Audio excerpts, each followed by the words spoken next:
नमस्कार साथियों, एक बार फिर से मैं आपका वेलकम करता हूँ अपने ब्लॉग चैनल पे नीरज यादव ब्लॉग्स में।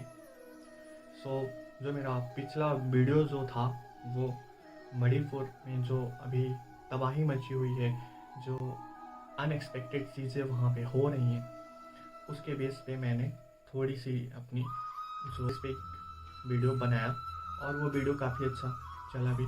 लोगों ने उस वीडियो को काफ़ी अच्छा प्यार और सपोर्ट दिया। बट धीरे धीरे जब मैं उस इंसिडेंट के तह तक पहुंचा, जब मैं उसके अंदर तक गया, तब मुझे चीज़ें बहुत ज़्यादा समझ में आई कि आखिर में वो विवाद क्यों हुआ, वहाँ पे प्रॉब्लम्स क्यों हो रही थी और पूरे भारत में उस सिर्फ उस एक घटना की वजह से क्या इफ़ेक्ट पड़ा है, क्या निगेटिव इफ़ेक्ट पड़ा है हमारे देश में। हमारी बहन बेटियां सुरक्षित हैं या नहीं हैं, या कोई भी आपसी रंजिश जो होती है लोगों के अंदर, पुरुष से जो झगड़ा होता है, चाहे वो ज़मीन से हो, चाहे दौलत पैसे से हो, चाहे जिस भी प्रकार से हो, वो लड़ाई हम फीमेल से लड़ कर के नहीं जीत सकते हैं। और जिस तरीके से वहाँ पे लोगों ने फीमेल के साथ दुर्व्यवहार किया, जिस तरीके से उनका अपमान किया, ये बहुत बुरी बात है। और बीच में ये भी सारी बातें आई थी कि प्रधानमंत्री जी ने राजस्थान, छत्तीसगढ़, ऐसे विभिन्न प्रदेशों का नाम लिया। तो इसमें कोई गलत बात नहीं है अगर उन्होंने नाम लिया। अगर मुद्दा उठा है मणिपुर से लेकर के कहीं की भी बेटियां हो हमारे देश में, कहीं की भी, चाहे वो बिहार की हो, चाहे राजस्थान की हो, चाहे यूपी की, किसी भी स्टेट की हो, अगर उनके साथ गलत हुआ है तो उस पर एक्शन होना चाहिए। चाहे वो विपक्ष हो, चाहे कोई भी हो, उसको तकलीफ नहीं होनी चाहिए कि मोदी जी ने, प्रधानमंत्री जी ने ऐसा कौन सा एक्शन लिया, कौन सी बात बोल दी, वो मुद्दे से भटका रहे हैं। वो क्यों भटका रहे हैं, कहाँ वो भटका रहे हैं मुद्दे से? किसी को भी वो मुद्दे से भटका नहीं, उन्होंने बस याद दिलाया, मेमोराइज कराया कि हमारे देश में राजस्थान में भी ऐसी घटना हुई थी, छत्तीसगढ़ में भी ऐसी घटना हुई थी। सब पे एक्शन होना चाहिए और सभी दोषियों को सजा मिलनी चाहिए। जिस प्रकार से मणिपुर में बहनों की, बेटियों की इज्जत उछली है, ये निंदनीय है। इसकी मैं भी निंदा करता हूँ, पूरा देश भी निंदा करता है। ये जिस प्रकार से हैवानों ने अपनी हैवानियत दिखाई है, ये बहुत गलत चीज़ है। उन्हें क्या लगता है वो 1 और 1000 की संख्या में आएंगे और ऐसे कांड करते चले जाएंगे, उन्हें सज़ा नहीं मिलेगा। मैं कह रहा हूँ, मैं खुद कह रहा हूँ कि हमारे देश में ऐसे नियम, ऐसे कानून हैं। हाँ, मैं मानता हूँ कभी कभी सज़ा लेट मिलती है, लेकिन इतनी भयानक, इतनी भयावह और इतनी दर्दनाक मिलेगी उन्हें कि उनकी रूह तक कांप जाएगी। और लोग ये भी कहते हैं कि उन लोगों को ऐसा सज़ा मिलना चाहिए, कोई दूसरा ऐसा पैदा ना हो। तो मैं ये कहना चाहता हूँ कि पुलिस और गवर्नमेंट के भरोसे बैठे रहोगे क्या? जब भी ऐसी घटनाएं होंगी या ऐसा कोई भी पर्सन आप देख रहे हो कि किसी भी बहन या बेटी के साथ ऐसा हो रहा है, तो क्या आप हाथ पे हाथ धरे बैठे रहोगे? नहीं बैठना चाहिए ना।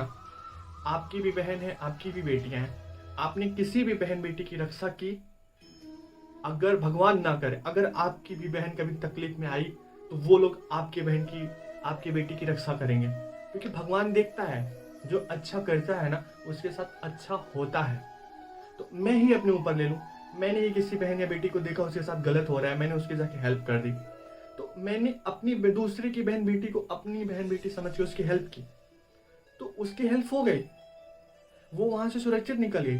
कल को मेरी बहन या बेटी के साथ ऐसा अगर इंसिडेंट हो रहा है, मैं वहां पे पास में नहीं हूँ, तो अगर कोई, जैसे मैंने मानसिकता दिखाई, मैंने दूसरे की बहन या बेटी की हेल्प की, ऐसे उसी टाइम मेरी भी बहन बेटी के लिए कोई स्टैंड ले लिया, कोई खड़ा हो गया, तो देश बहुत तरक्की करेगा। इस भारत में, जिसको हम विश्व गुरु बोलते हैं, यहाँ पे चैन की सांस हमारी बहन और बेटियां ले पाएंगी। कब? जब हम, घटना होगा, पुलिस और सरकारों का वेट नहीं करेंगे, हमें खुद एक्शन लेना पड़ेगा, हमें खुद अपनी बहन और बेटियों के साथ खड़ा होना पड़ेगा। देखिए, आप हजारों से ज़्यादा हैं, वो 1000 में थे, आप 10,000 हो, 20,000 हो, अगर आप बस हिम्मत बना के बस उनके पास पहुंच गए ना, फिर देखो उनकी इतनी भी हिम्मत नहीं होगी कि वो वहां से तुरंत ना निकले, वो तुरंत वहां से फरार हो जाएंगे।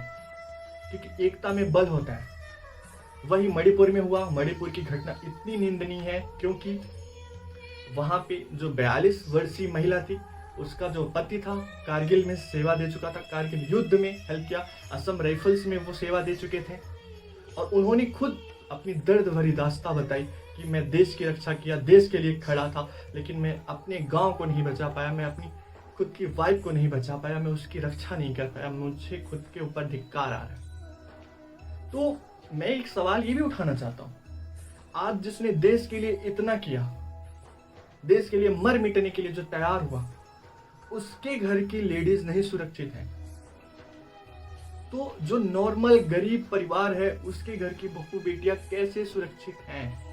मैं सरकार से, पुलिस से, मैं सबसे ये सवाल पूछ रहा हूँ, बताइए, जो सेवाएं दे रहे हैं, जो देश के लिए इतना कर रहे हैं, उनकी बहू बेटियां सुरक्षित नहीं हैं, तो जो आम आदमी है वो किससे मदद मांगेगा? उसकी सुरक्षा कौन देखेगा? उसके लिए, उसकी सुरक्षा देखने के लिए अपने अंदर एक मानसिकता लेके आइए कि अगर किसी भी बहन और बेटी के साथ अन्याय हो रहा है, अकेले खड़े होने की हिम्मत दिखाइए। आपके साथ 2 आएंगे, 3 लोग आएंगे, 4 लोग आएंगे, आप अकेले नहीं रहोगे, आप लोग लड़ाई जीत जाओगे। बट ये कहना बिल्कुल गलत है कि सिर्फ आप मणिपुर के बारे में चर्चा करो, आप राजस्थान के बारे में चर्चा मत करो, आप छत्तीसगढ़ के बारे में चर्चा मत करो, या आप बिहार के बारे में चर्चा मत करो। ये बहुत गलत बात है। देश की बात है, देश हित में चर्चा होना चाहिए, और चर्चा ऐसा होना चाहिए कि हमारे इस भारत देश में हमारी बहन बेटियां एकदम सर उठा के, बिना किसी डर और भय के कभी भी कहीं भी आ सकें, जा सकें, रह सकें, और खुल के बोल सकें कि हाँ, हम सुरक्षित हैं। कोई भी हैवान ऐसा ना आए कि उन्हें परेड करवा दे, निर्वस्त्र करके उन्हें परेड करवाए, ऐसा हैवान कोई ना आए। इसके पहले हमने देखा था महाभारत में, जब दुशासन ने ऐसा सोचा था, तो हमारे श्री कृष्ण भगवान ने क्या किया था।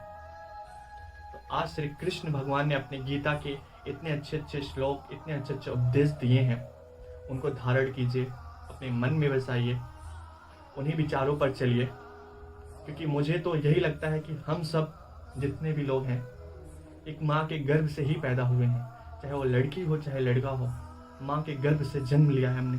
तो आज हम उसी गर्भ की, उसी माँ की अवहेलना कर रहे हैं।